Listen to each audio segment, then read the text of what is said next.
Makapula na? O to, si ma'am, galing pang Guam. Ha? Tinakot niya yung pera doon. 36 years na kayo ron, di ba? Dito, nagpunta lang siya para magpa-therapy dahil nabantaan niya sa Facebook. Ano, tama ba? Nagpunta lang kayo dito para magpa-therapy. Okay? Ngayon, dahil ito, namamanhid. Tapos masakit ito. Kamusta na yung pamamanhid? Nag-therapy na ho tayo. Ha? Wala na ko. Wala na ha? Okay. O, ito naman ha? O, sige. Bigyan niyo sa akin.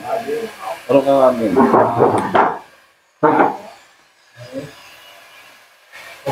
Sakit?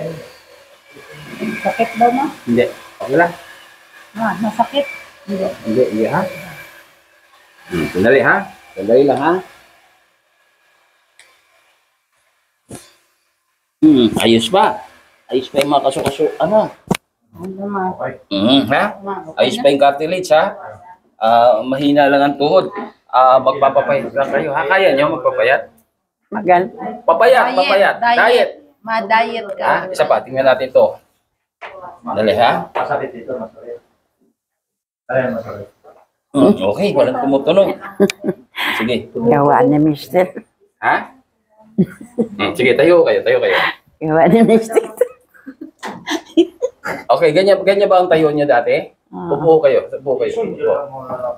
Yung ginagawa niyo dati, hindi ba sumasakit? Pag tumatayo, umuupo, hindi? O sige, tayo. Lakad. Pero pag lumalakad, masakit ba? Hindi, dati. Hindi rin. Hindi na. Hindi, dati. Ang masakit. Dati sumasakit. Pag tumatayo, umuupo. Oo. Ngayon, kanina, tumayo kayo, umupo. Masakit, hindi? Hindi na, ha? Okay. O, lakad naman. Pag lumakad kayo dati, masakit? Oo. Okay, ngayon. Sige. Pakita niyo sa Guam. Sige. Lakad. Pasin nyo kayo.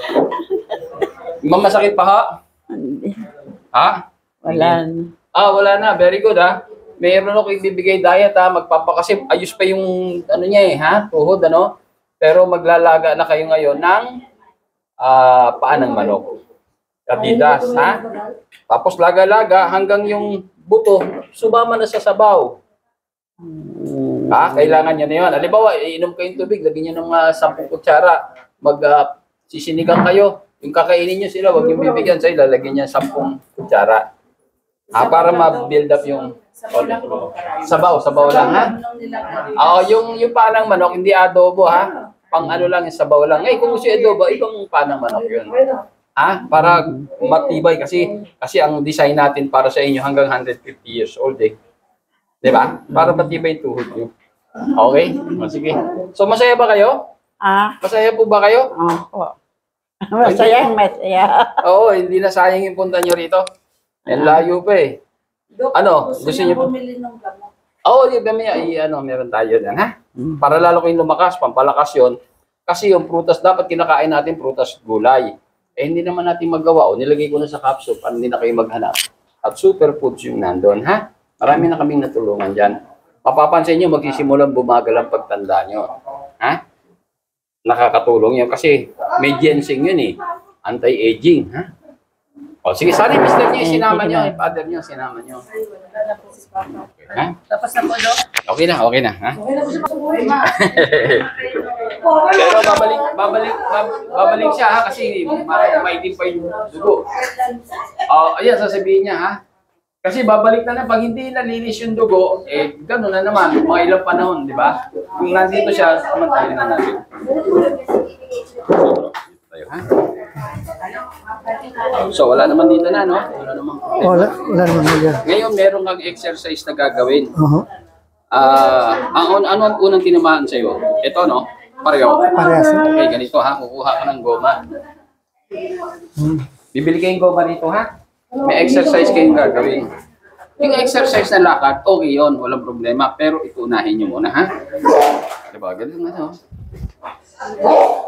Lalagyan nyo gano'n. Nakaupo lang kayo. Gano'n, ha? Magaang na. Doble nyo. 3 doble. Hanggang lumalaban. Lumalaban, ha? Nakaupo kayo. Sige, subukan natin. Halimbawa, meron kayong upuan na kagano'n, ano? Yan, ha? Pwede rin hawakan nyo. Okay, 2 na, ha? Tapos lipat sa iba. Ilan? Kamusta yung high blood nyo? Diabetes? Wala naman meron. Wala naman. Kamusta yung sino nag-ano sa kanya? Nora, Ano po yung dami niya? Okay. Ang gagawin nyo, 300. Para lumakas agad kayo. Ang gusto ko lumakas agad kayo, yun ang gagawin niya, ha? 300. Oo, tapos susunod, after 2 weeks, 500 na. Ibig sabihin, umaga 300, tanghali 300, 1,000, sa gabi 300. Makaka-recover na kayo. Ano, ha? Kasi medyo maliit eh. Ha? Medyo maliit. Sige. Sa akin. Bigyan niyo sa ito. Boy. Bigyan niyo sa akin pa.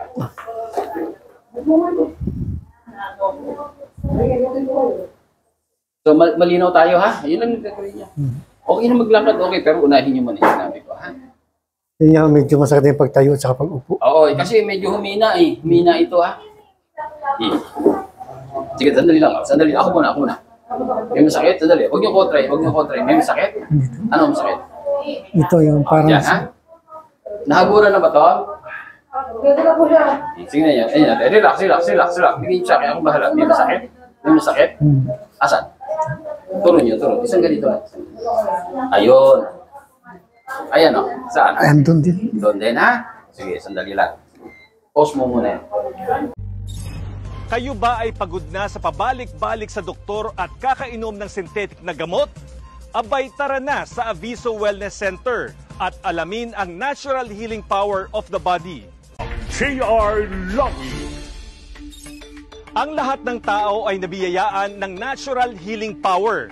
Ito ang prinsipyo na pinalalaganap ng Aviso Wellness Protocol na pinangungunahan ni Engineer Ismael Aviso.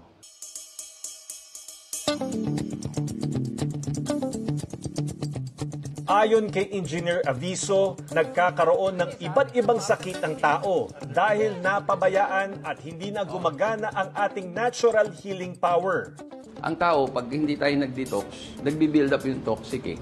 Kasi dapat ang tao, para maganda ang katawan natin, maganda ang daloy ng dugo, merong nutrients na kailangan sa atin. Malaking bagay ang diet o kung ano ang ating kinakain para gumana ang ating natural healing power.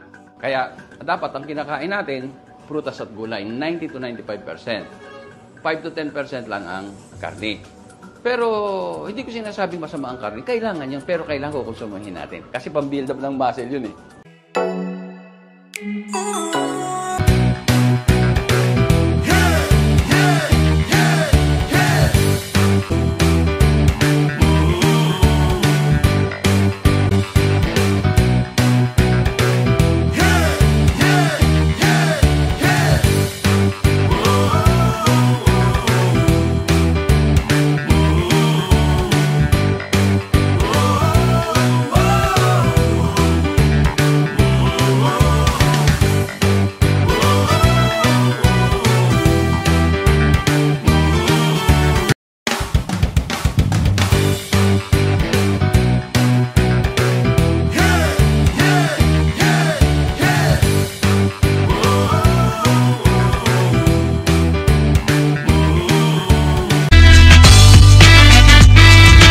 Ilang mga natatanging Pinoy sa bansa ginawaran ng pagkilala sa katatapos lang na Bravo Filipino Awards na ginanap sa Manila Hotel. Basta binigyang pagkilala yung Pinoy inventor na si Ismael Aviso Sr. bilang Inventor of the Year at kanyang anak na young entrepreneur na ginawaran ng Excellence in Business. First of all, I'm very thankful na binigyan tayo ng pagkakataon ni Bravo Filipino na maging part of awardee of this year to be Excellence in Business. So I'm very happy na nakasali yung business namin dito. Nagpapasalamat ako maraming. Una sa Diyos, siyempre. Pangalawa, sa mga organizer nito, nakilala nila yan. Lalo-lalo na sa panahon ng pandemic. Ano?